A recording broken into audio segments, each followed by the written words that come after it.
So today we're going to talk about who would benefit the most from the health supplement shortcut intensive. So what I want to walk you through a little bit is on how I see the business. Since I've been in so many different businesses, I don't think like unilaterally about business. I think where are synergistic parts and how can you place them in the right pieces and like make puzzles fit. So the most obvious conclusion is if you're already in the health business, you should be in this intensive. You should have health supplements as part of your business. So I'm actually going to skip over this. I'll jump right to here. So what that kind of looks like is like if you have health products right now. So if you have skincare, if you have health information where you're teaching people how to lose weight, how to be the paleo diet, how to have better flexibility, how to feel better, how to do yoga, how to do any of those things. The health supplement, adding health supplements to your or products to your existing business is, to me, a no-brainer. And I'll get into direct mail. So what a lot of people do is they go join multi-level marketing businesses, they refer people to Amazon, they join affiliate programs, and I'm going to address all that in a second, but you'd make way more money controlling the entire customer life cycle rather than losing the customer on your highest margin product. You acquired them, why not keep them in your funnel and in your umbrella so you can take care of them? And there's, I'll talk to you in a minute about this because it'll make more sense business-wise as to why it should be a no-brainer for you. Direct mail. If you're in direct mail, I know a lot of people who are watching this are going to be already successful in direct mail, and you're looking to come online. Again, this is like you already have the copy, you already have the production line, you already have the assets all in place. You should be online. There's no question about this. Clothing lines. I put that up there because I wanted you to think outside the box because health has a big market. So that's where I want you to think there. Okay, number two is this. Let's say you have a related business. So what I meant by that was like if you're in something like the financial market or the hobby market. So if I'm selling to invest, or if I'm teaching people investment advice or survival market, any kind of hobby market, like so if you're teaching people gardening or any of those things, your demographic buy supplements.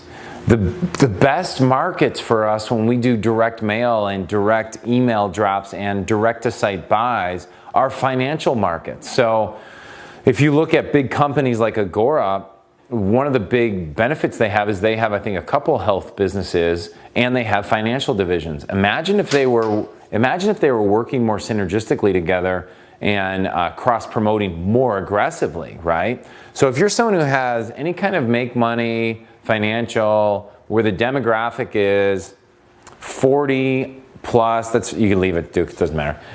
40 plus, these markets really call out to you. Now, I'll take the hobby and health market in place. In my letter that I sent out, or I allowed you to download for free, I talk about how you got the Zumba market, you got CrossFit market, you got Spartan market, you got boot camp crazes everywhere, you have XYZ training, you have Olympic lifting training. All of those things are really positive because they create what I call splintering in the marketplace.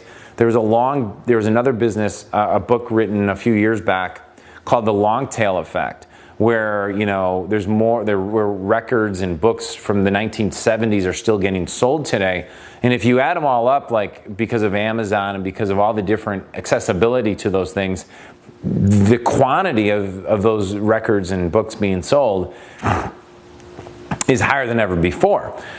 My belief system is it works also the same way when you look at like all these hobby markets and all these financial markets and all these different types of health businesses. If you start laying them all out and then you take like male and female and then you take age ranges, the amount of markets are exponentially expanding, and they always will be. It'll be continually ever, never ending, never stopping, right? And they will not buy from one person. They will go buy from a dozen people.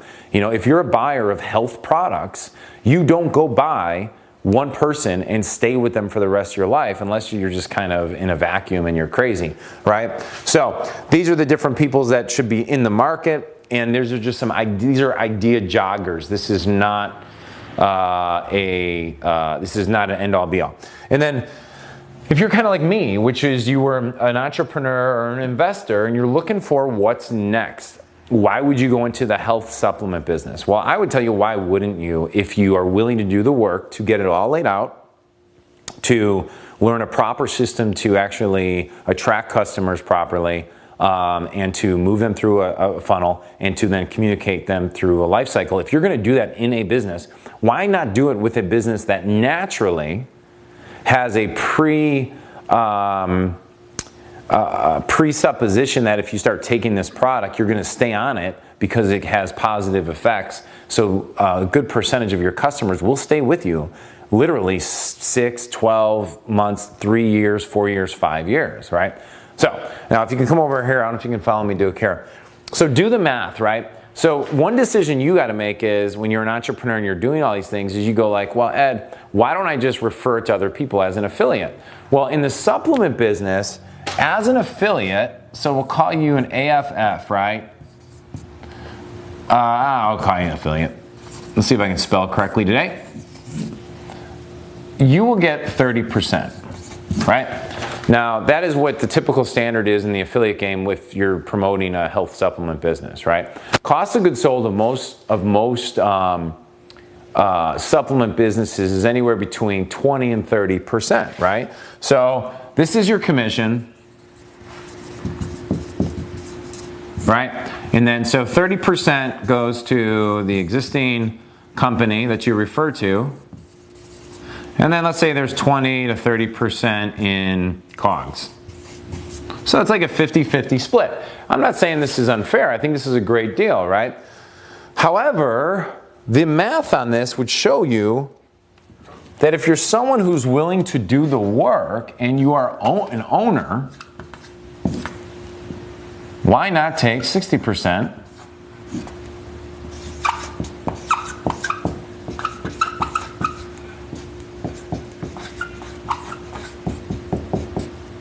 There's your profit.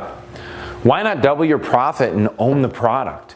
It is not difficult to just acquire the product, put it in your own shopping cart, and do it. And for this little bit of effort, you're saving 30% margin that is going to somebody else. So someone else is building their business. By the way, I'm not saying that's bad either, but this is not rocket science, right? So check this out. Let's go a little bit further. So let's say this is your company and you have 2,000 customers.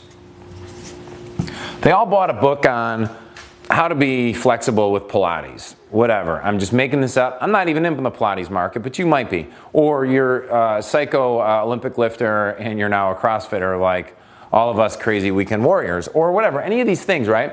But 2,000 people bought your information system. Now, if you're a really good information marketer, I could tell you exactly what they're probably spending. Anywhere between $67 and $97 came into your account. You probably paid 90% of that to acquire the customer. That's the traditional, typical acquisition cost of all my friends who are in the health product business. Now, let's say 10% to 20%, so anywhere between 200, can you see this, Duke? Mm-hmm. To 400 end up buying supplements from you. And let's say the average customer ends up spending $99 a month. Could be higher, could be lower. So let's do the math on this. 200 times 99 equals 20,000 bucks. That's $20,000. This is $40,000. Right? That's based on 400. And I'm assuming I'm rounding up, guys, so don't get like silly on me.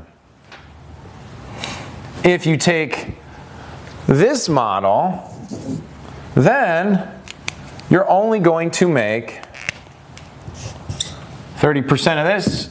Let's just say it's 6,500. It might be off by a little bit. That's your commission, 6,500 on $20,000 a month. 6,500 on $20,000 a month. If you own the business, you now keep $13,000 a month by off of 200 customers, and say your COGS are another 6,000, 7,000 bucks. These are all rounded numbers. But now look at this. If this is your number, you're looking at 26,000 versus $13,000.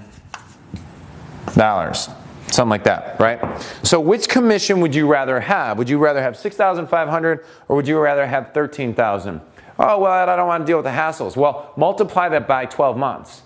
Now you're looking at the difference between another $150,000 coming into your bank account versus or $300,000 coming to your bank account or $150,000. So when people look at like, well, I don't want to deal with the hassles or the legalities of supplements, because those are the two big things, or money, but I don't know how to invest in that. Listen, you can get into the health supplement business pretty inexpensively if you know the right vendors and manufacturers to deal with. Well, what else do you need? You need sales copy. So, what's great about dealing with these other affiliate marketers that have supplement businesses, they already have sales copy. Are you serious? You can't spend between $2,500 or $10,000 to get a world-class copywriter that's going to make you $13,000 a month. That's an investment into an asset. That's the right way to think. All right? Now, let me just